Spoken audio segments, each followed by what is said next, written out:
எல்லாருக்கும் வணக்கம். இன்னைக்கு நம்ம பார்க்க போறது தமிழ் அறிவோம்ல கேள்வி எண் 6. டிஎன்பிஎஸ்சி 2024 கேட்ட கேள்விகளோட வரிசையா பார்த்துட்டு இருக்கோம். அந்த வகையில இன்னைக்கு நம்ம பார்க்க போறது உவமைக்கேற்ற பொருள் அறிக.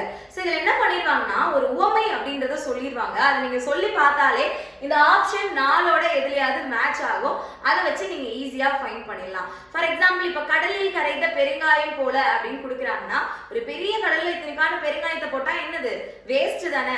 சோ அது பயனற்று போகும், வீணாகி போகும். அந்த மாதிரி ஏதாவது வார்த்தைகளை நீங்க சூஸ் பண்ணிக்கலாம். இங்க நமக்கு எக்ஸாம்ல என்ன கேட்டுருக்காங்கன்னு பாருங்களேன். நெல்லிக்காய் மூட்டையை கொட்டினார் போல அப்படின்னு சொல்லியிருக்காங்க. ஒரு நெல்லிக்காய் மூட்டையை கீழே கொட்டுறீங்க அப்படின்னா என்ன ஆகும்? நெல்லிக்காய் எல்லாமே ஒரே இடத்துல இருக்குமா? கிடையாது. எல்லாமே என்ன ஆயிரும்? செதறி ஒவ்வொரு தசைக்கு ஓடி போயிடும். அப்ப என்ன ஆயிரும்? அப்ப இந்த ஆப்ஷன்ல எது கரெக்டா இருக்குன்னு பாருங்க. பயனற்ற செயல், தற்செயல் நிகழ்வு, தடையின்றி மிகுதியாக ஒற்றுமையின்மை. ஆன்சர் ஒற்றுமையின்மை. ஒற்றுமை இல்லாம எல்லா பக்கமும் சிதறிடும் அப்படின்றதா இதுக்கான ஆன்சர். பிடிச்சிருந்தா அப்படின்னா லைக் பண்ணி ஷேர்